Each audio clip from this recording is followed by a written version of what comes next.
Hello, everyone. Welcome back to the next episode of the G&A Podcast. I am the onsen that houses Takada's fight tight firm booty, Jubidu. And I am this city's #1 prostitute, Soberoni. And welcome back to the G&A Podcast. We talk about all things anime, the good, the bad, and the weeb.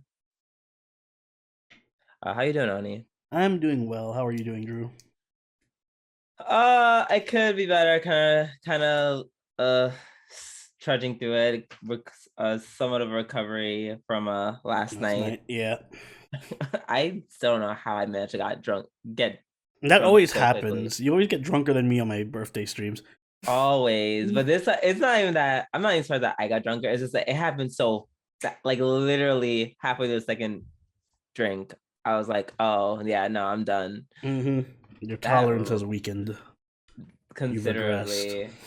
Yes, I mean, I really don't drink that much anymore. That rum, that was some good rum. It is super good rum. It is really good rum. Please don't throw out that bottle. No, I'm keeping this one. But yeah, so for those who don't know, last night was Oni's birthday stream, and then the day before that was his actual birthday. So it's like Oni's birthday weekend. Ooh, oh, happy birthday, happy birthday, happy birthday. Thank you. Yes, the big 3-0.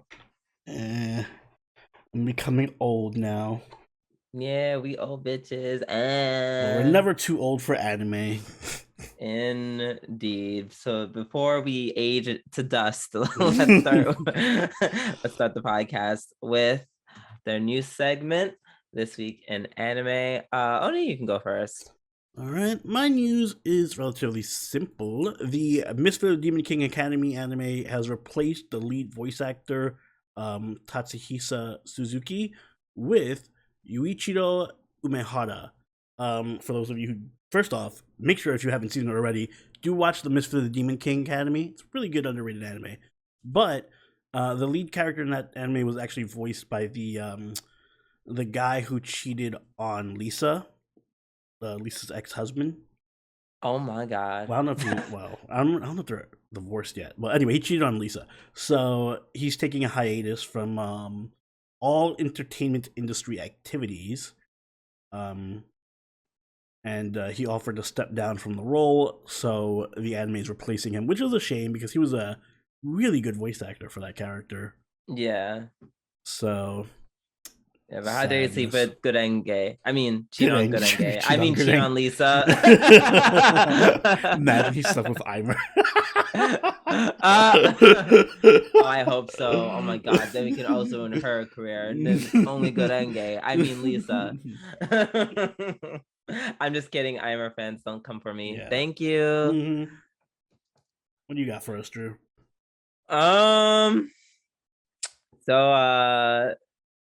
Not to my surprise, Netflix cancels live action Cowboy Bebop show. Hey, what? No way. I know, crazy. But yeah, I thought they did, well, but apparently their ratings dropped by more than half after 2 weeks. Funny enough, I had another article that it talked about how Japanese people felt about it. I wish I could find the article. I don't know where I could have sworn I kept it, and that's fine. But basically, just a compilation of people vomiting. But there's just a bunch of people just shitting on it. They're like, why does Homeboy look so old? John Cho looks so old. Which fair.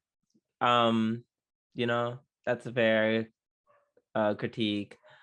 Why? What was the other critique they had? I mean, generally they're like, yes, Western people should not be touching anime stuff. Also, there should also another valid critique. There's certain things that just should not be a live action. That's true. I feel like a lot of that applies to so many anime. Yes, for example, I don't mind Death Note. Well, the Death Note Japanese movies were fine. Yeah, I feel like the Western, like The Hollywood yeah, Netflix one was bad. yeah. I didn't watch it, but it's like, just because if it looks like shit, I don't think I have to smell or taste it to find out that it's actually shit. So yeah, not surprised. I thought, well, first of all, I thought it'd be only one season. I think that they had said that they were gonna do like one season, and depending how well it went, they were gonna either do like an original season or copy. I forgot how. Like I think they were trying to make it like its own plot line or something. No, Yeah. see, and that is the greed of America. Like, no, just no. I still haven't seen it, so I still get to. I've like, seen enough scenes from it that I don't want to see it. It's just, I don't know. I just have other things to watch. True. I literally have other things to watch. Like, there's no shade to Cowboy Bebop. I just have other things to watch. I'll watch it some point this week and then hate it, I guess, or not. Who knows? Either way, that is the end of our news, and now it's time for the reviews.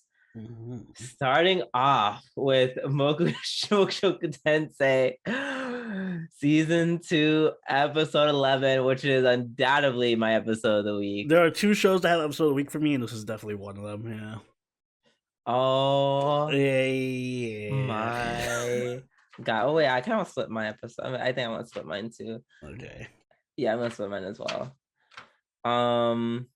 Yeah, I'm gonna split mine too. Okay, there were so many action. I don't think about it. There's a lot of great episodes this week. Yeah, that should have gotten it. I'm splitting mine. This one was next level though. This was. Oh, I'm like, when I tell you, did I ever think by the end of this season that Eris would become my favorite character? Eris is great. She is great, but man, she just. Oh man. So you want to talk about the rest of the episode, or do we just skip it right to it? Well, let's skip right to it, then we'll jump backward. We'll do this in reverse order because I want to talk about this scene too.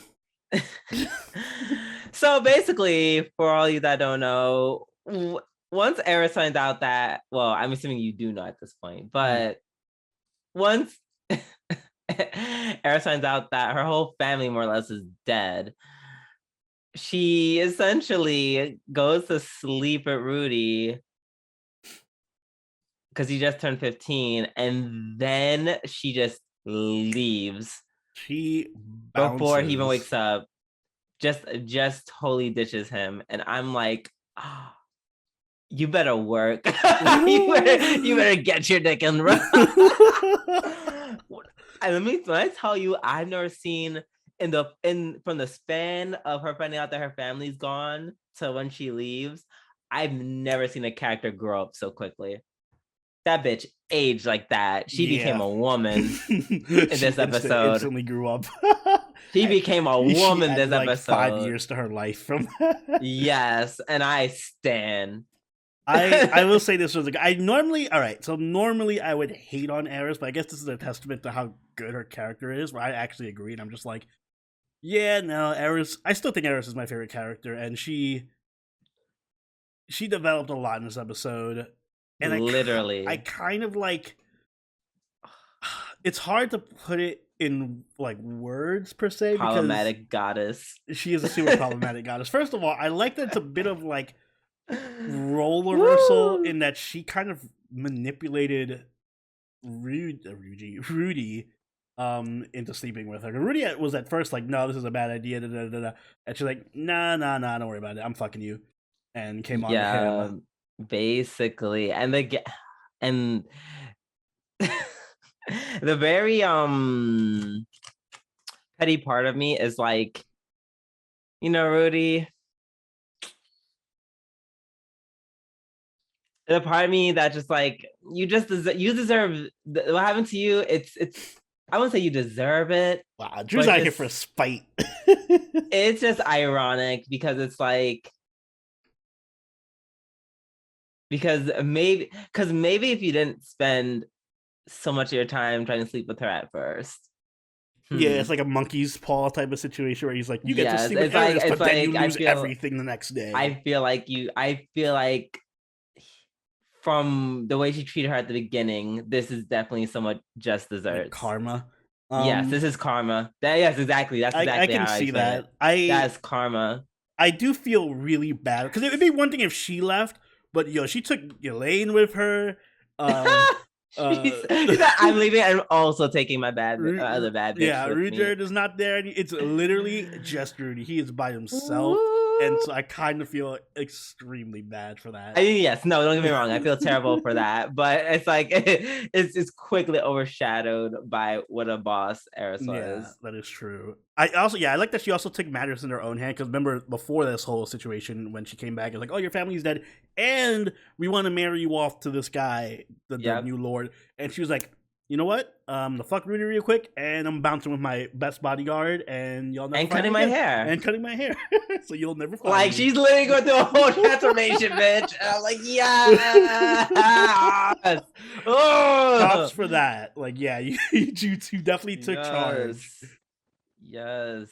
I imagine that Rudy though, like he wakes up from being and the anime did a good job of showing, like he was waking up, he's like, oh, I'm on top of the world, this is a great day, and then in the span of like a minute, time to everybody leaves, he gets that really horribly worded letter from Eris, is like, we have bad compatibility, bye. We're not good together right now, so I'm just gonna go with Ghislaine, peace. And I'm just like, legend. Yeah, I think legend, queen. Rudy's self-esteem is gonna be so wrecked right now. Iconic. Fierce. It remind me to show you. There's an image that I found. It's like a meme about Eris. You're gonna love it. I'll show you after the please do podcast. Oh my god! But yeah, no, Eris was great. Feel bad for Rudy, and poor Rudy, but also Rudy. Yes, Eris. Also yes, Eris. There was a lot of symbolism, like his dream in the beginning of the episode, that Rudy was having, where he was like all by himself and all that stuff, and it ended up happening at the end. So it kind of like came to fruition. Even that thing with the spilled wine. Mm-hmm. So that was very very nice little imagery there. Absolutely. Yeah, man, this episode was depressing as shit. Yeah, it really was. And then we even talk about Rudyard leaving the group. I know. I'm like, I know they're all too like grown and stoked to like hug each other, but I would like to hug. Mm-hmm. I would have hugged him. Yeah. I mean, my reason for hugging would have been slightly different, but not totally. God, slightly. I'm a little upset that they found Elaine so easily because I was expecting that to be like a whole arc or something, and they're like, nah, she was just here chilling. Wow. She got teleported like to the next town over and then walked back.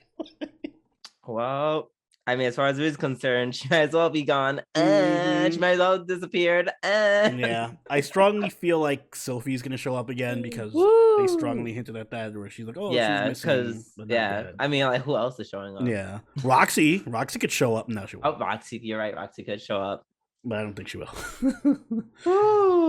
Eris said, "I need to go find myself." So having sex with you was like whatever, but I gotta go. And I'm just like, work, mama. Like I'm eternally not over. I'm not over it. Oh God. What a wonderful episode. What a wonderfully depressing episode. It was depressing until the end, and then it was so depressing, but also amazing. Yeah. Well, at least Eris left on a high note. Yeah, yes. A high note for her. Yeah, for her and no one else. And there's still one episode left, so I'm curious to see what the fuck possibly could happen next episode. Rudy's probably just gonna drop his ice cream, make his life even worse or some shit. Not drop his ice cream. Oh man. Oh well. He'll be alright. Anyways, let's move on to Demon Slayer season 2 episode 2. And this is my other episode of the week. Yeah, I can see that 100%. This almost could have been mine. This almost was mine. Yeah, for me, it's just this is just dumb, but dumb in a good way. The premise is then completely absurd. It feels like I was watching Gintama this whole episode. Like it legit felt like a Gintama episode. Yes. I don't know. Like, it's like I feel like this season is like, yes, we're gonna get to like the action and fighting and the slaying of the demons. But first, let's have fun. Let's have so much fun. Yeah, and again, I love these Hashira characters. Like, what's his name, Uzui, immediately grew on me. He was great this episode. Yep. Flashy JoJo god. Basically, and oh my gosh, I love how Zenitsu is just so mad at him. Like, just hate. There's a unadulterated hatred. Zenitsu's so mad that he's like, I'm gonna become the #1 prostitute. Exactly, just to spite you. I will suck so many dicks to spite you. I will literally pour myself out. Like, I'll show you I could be the #1. He's like Naruto, but for prostitutes. Believe it. Yeah. Also, he was rocking out hard on that shamisen. That was pretty good. Yeah, that was pretty cool. Also forgot how pretty Inoko, quote unquote, is. Inoko. With the I like that he can't speak because his voice is so rough. He just has to sit there and be quiet the whole time. Yeah, just be quiet and pretty. I appreciate that. I don't understand how they believe that Tanjiro is a woman. Yeah, me neither. Listen, his voice is listen. We have to do a lot. I mean, the same could be definitely said for Zenitsu too. It's just you gotta suspend your belief. Yeah, your disbelief. Excuse me. Suspend your disbelief in this case. Yeah. I mean, because it's like also the same could be said, for Inosuke, because all you have to do is feel his body.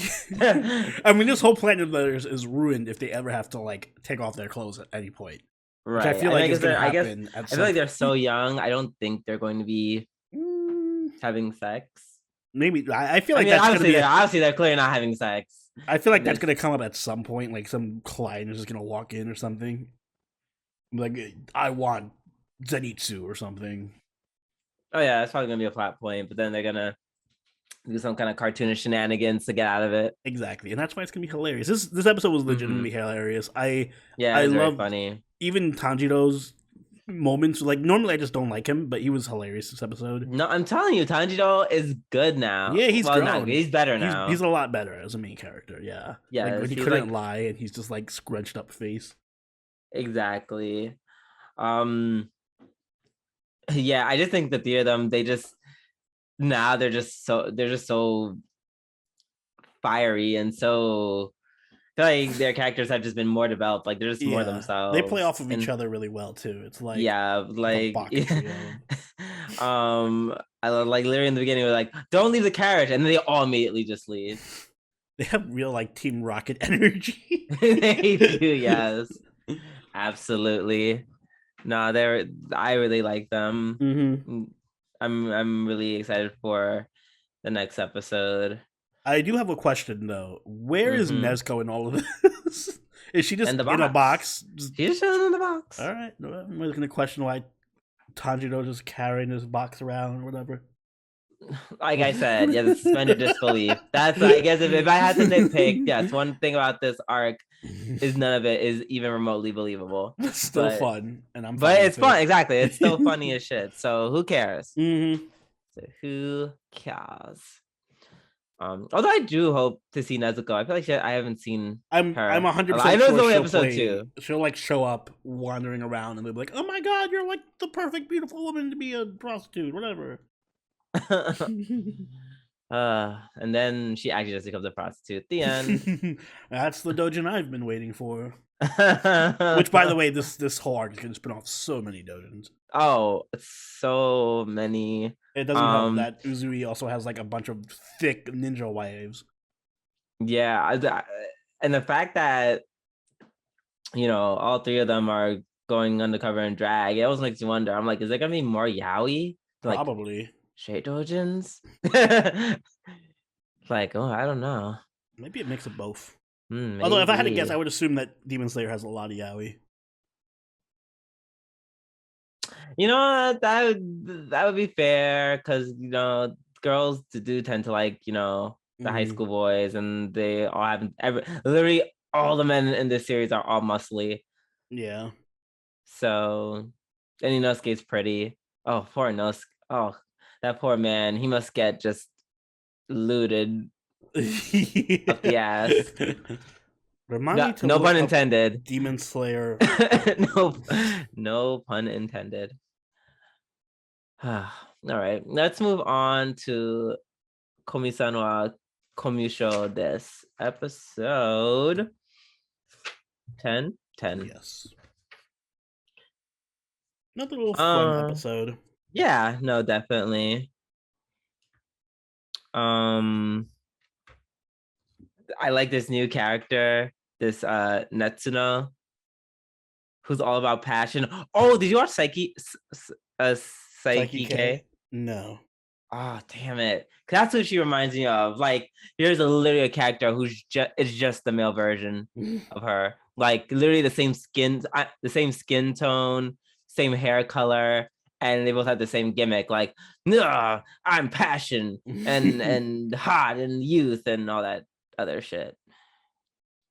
She also spat out the temperature randomly. Yes, that is what makes her different, which was funny, but also very weird. But yeah, no, the sports games was really fun. A bunch of really cute skits involved. The treasure hunting skit, the mixed. What was it? The first one where like Takano saw saw Komi, and all of a sudden it was like and like went Ultra Instinct.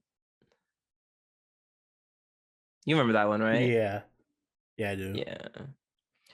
Trying to remember what the second half of the episode was, because it was the second half was when they were at the photo booth.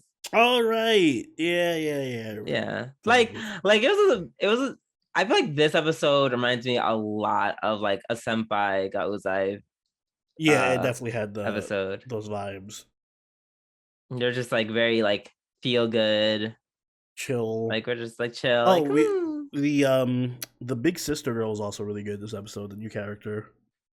Oh yeah, she is good. Her. Yeah, shout out to her for being, a good girlfriend. I was kind of in your boat where I was like, I was hoping for a little bit more drama between her and Komi. Yeah, like I would like if she was like a romantic like rival, but like not so horrible that she's like, I don't know, like Yamai, but for Takano. Like that would have been nice. Just a little bit. Yeah, but she's cool. She was cool. She was nice. Yeah. Shout out to Komi's biggest rival, Mud. Oh yeah, yo, dude, like Komi actually like broke her legs. That was a rough fall. He literally like fell like exploded. My ankle hurt watching that scene. I'm like, oh my god, like yeah, her ACL got torn or something. Like he just crumpled on the ground. I was like, damn. But yeah, apparently not, because she finished second. Yeah, those people are really fucking slow. Yeah, apparently. But yeah, no, there wasn't anything that was too stand out-ish this episode. It was just, like I said, just very cute, very fun. Like it wasn't bad per se. Yeah, it was just one of those nicer episodes. Definitely didn't live up to like the level of the previous couple episodes, but it was still nice. Exactly. I enjoyed it. Had a good time. Oh, the part at the end where they trade little keychains, that was cute. That was adorable. That was very cute. Yeah, no, not much to say otherwise. So I guess we're just gonna move right on along. There's something else that I don't have much to say about. All right. Right. For next up is Senpai got Uzai Kohai no Hanash. Excuse me for eating. I just popped a piece of edible in my mouth, so excuse me. But this is episode 10, I believe. Yes. Basketball. I hope you like basketball, bitches. Basketball. I was so drawn out during the whole basketball scene. You know, I wish they did more with it. First off, the teams were completely fucked. All right, they had all the short people on one team. There's no way you're putting Futaba and the other dude on the same fucking team. That's just biased as fuck. Right. Like, it would make sense that they put Yuto on the team with Kazuma. Mm-hmm. It was like, no, we have Shaquille O'Neal and Kobe Bryant. Yeah, they had like the all-star team versus the fucking rejects. Word. The like, 6-foot gods versus the 4-foot like elves or something. I mean, Natsumi's taller than Kazuma at least. Yeah, well, she was like their whole team. She was like the LeBron James of their team, and everyone else was basically. That one scene where they all just started taking each other out. I mean, that's where it got really funny. Yeah. Like, homeboy tried to dunk. He just tried to dunk and just like ran straight into the pole. Yeah. I'm not gonna lie, I definitely rewound the scene where Futaba hits Takeda and herself with the ball. Like, that was funny. That was pretty funny. And there were some really cute relationship moments between Kazuma and Sakura as well. Yes, seeing how they're the only couple. Yeah, I swear this show's like they are the main characters of this show. Futaba and Takeda are just there. They're the side plot. I'm not gonna lie, I'm gonna be kind of upset when the next episodes are gonna be like, oh, let's just push the two together now. Like, yeah, like I said, I think they're gonna have more of a friend thing. Like, I want that to be. I really hope that's the case. I don't want them to be a couple. Not at this point. I don't. Then it would just seem really forced. They had that little moment where, which really did kind of feel forced, where Futaba was jealous that he went out to eat, was it pork buns with the other girl? Oh yeah, I just call her vodka girl. Vodka girl, yeah. And I'm like, is that a jealousy moment though? Like, is that worth getting jealous over? I don't know. That kind of felt forced to me. I was just like, you need some. I'm glad it was over quickly. I thought they were gonna make like half the episode revolve around them or something. No, that's why I'm okay with it because it's like it came as quickly as it went, and it did actually happen like earlier in the episode, which is what I do like that continuity. Because it happened in the beginning. Yeah, this episode was given continuity. Well, this show is given continuity.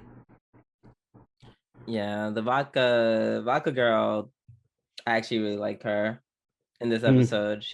She was good. The whole pork bun thing. She's like, I'm gonna eat, and she's like, no, this is hot. So I'm actually no. Yeah. So that was pretty funny. Yeah. I mean, I could also see I could see, I don't think it was forced because Futaba's, I think, like, Futaba at the very least, Futaba likes Takeda. Yeah. So it's like, it makes sense that she's jealous because it's like, oh, what was him and another woman doing eating out? Like, you know how anime gets.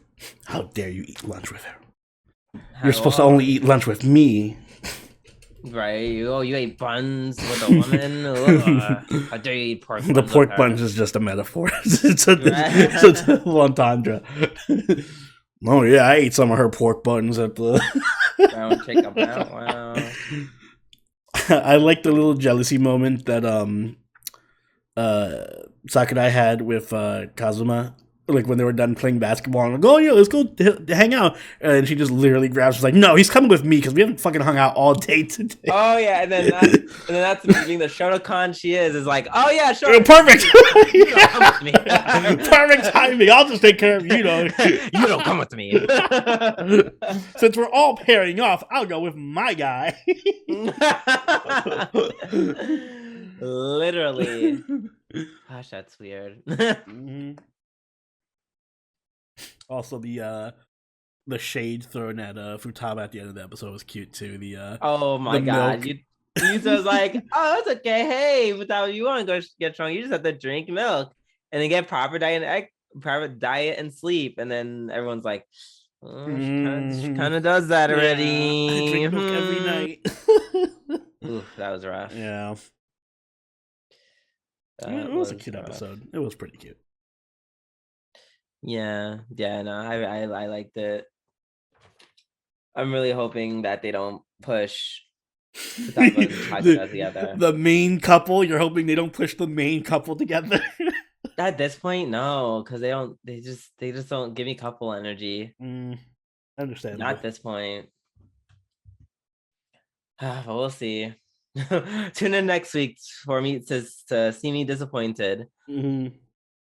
Until then, we have Takt op.Destiny episode 10, which is my other episode of the week. Understandable. This was definitely my other contender.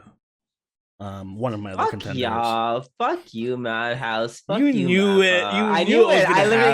I called it from 3 episodes ago, but it doesn't make it any better. I'm actually surprised it did happen though, because normally this type of show wouldn't kill off a character like Lenny. What? They couldn't death flag it any harder if they tried. I know, but I thought they were gonna maybe out of it and be like, oh, he didn't die, he just got really injured or something. Yeah, no, she kind of shot him 3 times. Yeah, he's dead. pretty because I think that this game is also a gacha game, or it's going to be a gacha game. So or this anime is designed as a promotion for that. So I'm like, they really kill off characters like that? Like, is Lenny not going to be in the gacha game? Sorry, dude, he's not going to be in it. There's no reason for you to play. Oh, yep. No, not at all. 0 out of 10. I'm bombing. I'm review bombing them single-handedly. But yeah, this episode gave us a lot of Lenny backstory. If you weren't sure he was going to die before this episode, you were damn sure it was going to happen when they started giving him flashbacks. Oh, and also shock! Wow, the Symphonica dude was behind it all. Shock, like I called it. You mean the only other guy that could have possibly been a villain in this whole series was the villain in the series? Yeah. So. Oh, also, I'm definitely shipping Lenny and the older Asahina. Yeah, no, not fucking Takt. No, because it's like, I'll teach you music, I'll teach you food, and we'll teach each other pleasure. Oh, yeah, pleasure. Oh, yeah, that too. I'm more wholesome. Right, that thing. I will say I'm slightly disappointed about the reveal of what happened. Yeah, it seemed very underwhelming, very anticlimactic, very cut and dry. It's like, oh yeah, your dad decided to have like a symphony in Boston, knowing that D2s are running around, and try the D2s attacked and killed him. The end. Yeah, I was hoping there was more to it than that. Yeah, same. But yeah, Lenny's final moments though were awesome. They were. The music in this episode was great. Or just in general, the music. I love the music whenever they're fighting. Yeah, agreed. It was very good. Of course, the animation was pretty and beautiful, and Titan went Super Saiyan. Titan was great. I'm gonna miss. Well, Titan is still alive, so maybe she'll pair off with somebody else. But Titan was really great this episode. Even when she was going to Super Saiyan, just blowing the she turned into mommy basically. Yes, that's exactly what I said. She was like, look at all my shotguns. I'm like, yep, what's up, mommy? I love that even when he was dying, she kept her promise and she just smiled like she said she would. She's like, I'm just gonna keep smiling for you. And yeah, and that, and like his actual death scene is just like not us watching him dying, but him being reunited with Asahina, which is why I pair them. Yeah. I ship them, excuse me.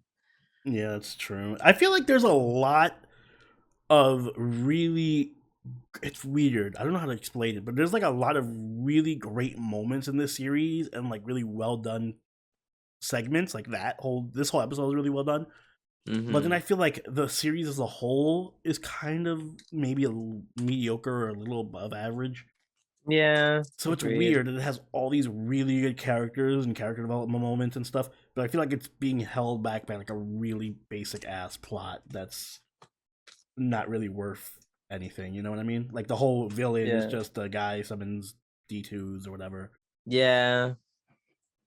I understand that completely, which is a shame because like the characters are good. It's like having an A-list cast and then being like, all right, you guys are going to be a part of the new Space Jam. It's like, oh my god, it's literally like that anime that you couldn't stand for whatever reason. Which one? There's a lot. The detective is dead. Oh, it's like that, but not as erratic. Or crazy. It's the opposite problem. The detective is dead. It was too all over the place. This show is going nowhere. Exactly, it's very the plot is one straight line, like a glacier movement, basically. So yeah, now that Lenny's gone, I'm slightly less interested. There's 2 episodes left. Who knows what could happen? Oh, it's almost as if some miracle's gonna happen, and then they stop the main bad guy. Yo, if Lenny comes back to life, I am taking off points though. Sorry, you got to keep your once you kill a character. The way I'm adding points. I'm adding points. I better not start next episode. He wakes up in a hospital bed and like we saved you after you were shot like 50 times in the back. Only 3. You never know. Even though all that blood. ... Rest in peace, Lenny. You are a real one. Yeah. Also obscenely hot and muscular for no reason. So thanks for that, I guess. All right. Next you have Mieruko-chan episode. Where the fuck did I put this? Episode 11. I just don't remember where I wrote mine. Okay, there we go. So we learned some things this episode. Seems we were wrong. We may have been slightly got things, just a bit. We were a bit prejudgy. Just a little bit. To be fair, everyone, including the characters in the show, we're on our side. Thinking exactly. That, this teacher was a cat killer. Exactly. So turns out he's haunted. Unfortunately, he's just haunted by the spirits of cats who died that he tried to save. Just kind of shitty. This psychopathic mother who looks just like she did as a ghost in her past form. Basically. She's fucking crazy creepy looking. Yeah. So yeah, props for them for the horror aspect. Also, when Miko was confronting the ghost, the music leading up to it was nuts. That background music was crazy. This episode did a great job of like building suspense and having really like atmospheric music. Like that scene where she was running from him, where she had the cat, and she just kept looking behind her and shit. I was like, it legit felt like a horror movie where you're running away from the murderer. Yeah, agreed. But yeah, no, poor what's his name? Zen. Poor Zen Sensei. Yeah. He's being haunted by his really shitty mom. It sucks too, because they did a good job of the fake out even in this episode, because they show him when he was a kid and First off, his mom's like 98. Where the fuck are these other 2 points? Excuse me? Where he gives her a test and he has a 98. Oh And yeah. then she's like, there's 2 points missing. What the fuck is this? This isn't a 3-digit number. He's like, can I go to the party? Oh yeah, you can go to the party if you want to betray me and stab me in the back like your father your did. Shitty father. Go have fun your fucking party. With your fucking 98. It might have been a gunshot to my fucking heart. You ungrateful shit. Yeah. I'm like, damn, if he did go to that party where she had just shown up and like stabbed the other kids or something. Right. And then he like destroyed the gift in anger, which I'm just like, girl, you paid money for that. No. And then the little cat shows up and like kind of like it does a nice job of setting it up where it's like, oh, is he gonna like take his anger out on the cat? But no. Yeah. He is a kind soul who wants to care for the kitty. Yeah. Too bad his mother was not. No, his mother was a psychopath. All right, I'm gonna jump back to Mushoku Tensei real quick, but that cat line that Eris did was wonderful. By the way, I just want to point that out.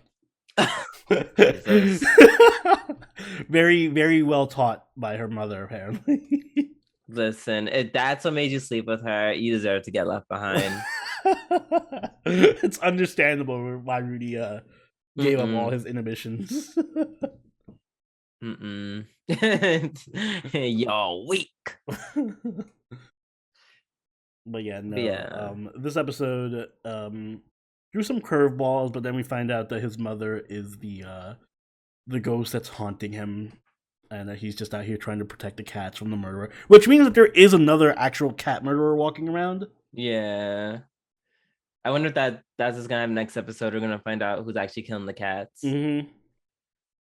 Or are we gonna see what happens now that she used up her 3 chances? Because she killed the mom. That was a badass moment too, where she's just like, "Leave him the fuck alone," and she just walks out or runs out, and then the protectors show up and kill the ghost. Yeah, so that shot for Miko for actually having that bravery. I really like Miko as a character. Yeah, me too. She's very fun to watch. She's like unpredictable to a certain extent. Like I didn't expect that she would walk in and just acknowledge who goes.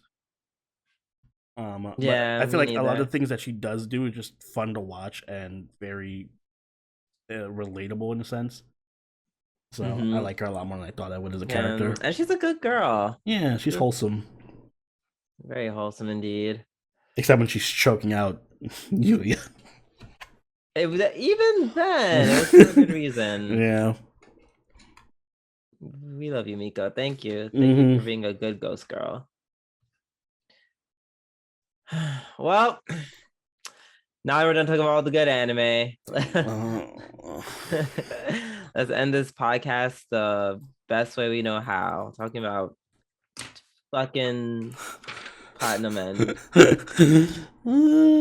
I don't did I miss something in this episode? I feel like I had watched the episode multiple times, but I got to rewind it a few times. So they're just flying around in the dome. Yes. For days or whatever. How long has it been? Like a day and a half? It's been a day. How? It's been almost a day. How? Because it doesn't make any sense. First of all, the G forces would kill the mom and the daughter. Let's just start there. Yeah. They would actually just pass out and eventually die from lack of oxygen. Because you can't get oxygen like that. I'm assuming the masks that the other two are wearing have oxygen. That's me being generous. Them a huge that's me giving exactly.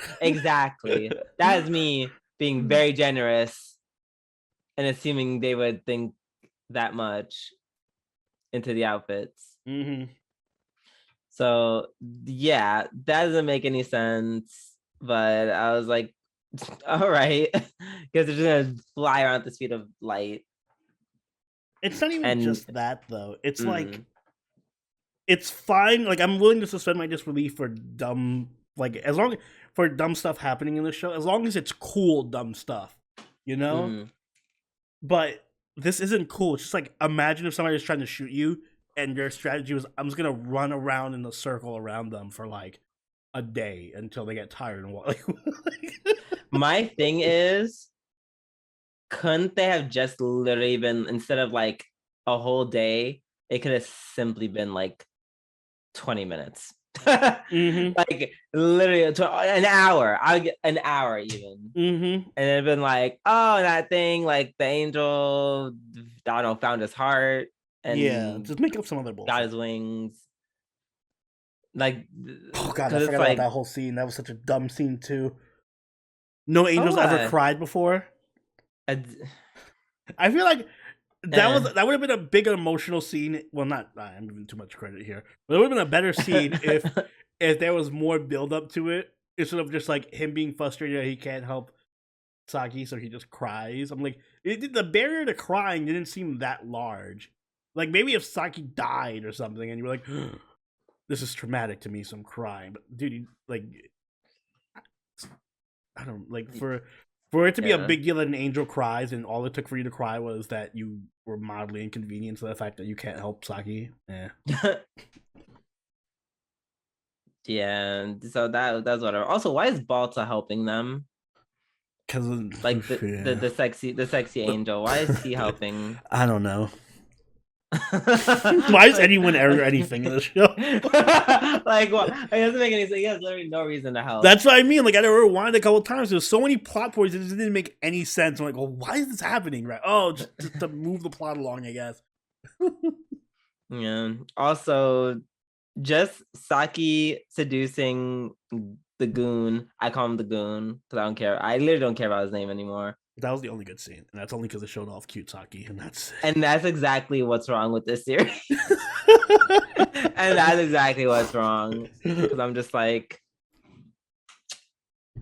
are you sure the same person who? Yeah, that was literally mind broken 2 seconds ago.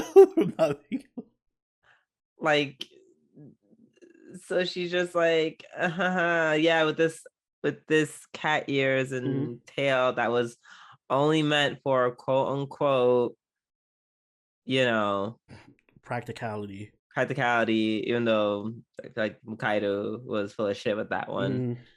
She's like, oh, I'm seducing him because I'm the woman character, so I had to look like a woman and be like a woman and everything like a woman. And I'm just like,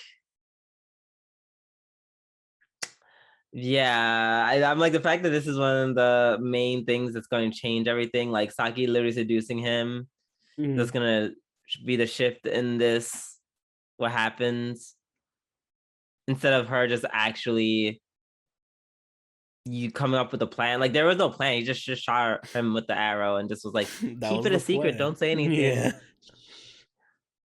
That was the plan. This show's so dumb. It really is. I barring some amazing turnaround in the next 2 episodes, because this is a 24 episode anime somehow. Barring the next 2 episodes being amazing somehow, I'm putting in a motion that we drop it for the next season. Oh girl, like it's not the way. That's not even.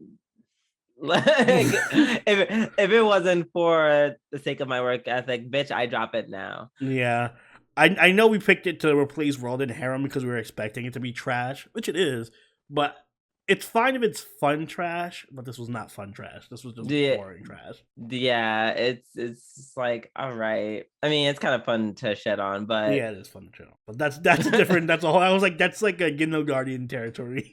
Exactly, and I yeah, we only need one Ginno Guardian. Yeah. There's only room for one Ginno Guardian. And I like Ginno Guardian more than this because that's one more. That one's more fun. That's stupid. Yeah, no, this is better. Somehow better written than Ginno Guardian, but Ginno Guardian was just so fun. I'm not. Now you're saying somehow better. That's like such a epic feat to pull off. This is somehow better than. This episode stretched the limits of my generosity in terms of its writing. Oh yeah, no, this is definitely like. This could have been an episode of Ginno Guardian. All right, let's put it that way. Yes, this is something that 10-year-old me would have thought up. But then would have been like, nah, that's me doing too much, even though I love super cool shit like that. Yeah, I need to rewatch Ginno Guardian for the memories. Maybe we should do a Ginno Guardian live watch. I wouldn't be mad at that. I know, probably fun. It is a short, isn't it? Like 10-minute episodes or something. Yeah, they're very short episodes. Put it on the docket for ideas. Yes. With that being said, it is the end of the weekly reviews. It's also the end of the podcast. So, Oni, be so kind. Take us away. Guys, if you enjoyed this episode of the G&A Podcast, make sure you hit that like button and subscribe so you catch all the episodes as they go up every week. If you haven't already, do follow us over on Twitch, follow us on Twitter, and join the party on our Discord, all linked in the description down below. If you'd like, you can even be a patron or a channel member, like all these lovely people on screen right now who support us and make the show possible. Drew, do you have anything you'd like to add? I don't know, guys. If you made it this far, what's like one real bad anime that was like, oh my god, it's so bad, but it's also really fun, but it's also really bad? Yes, give us your favorite trashy fun anime. Yes, please and thank you. Until next time, this has been Sobroni and Drooby-doo. Catch y'all later. Later. Bye.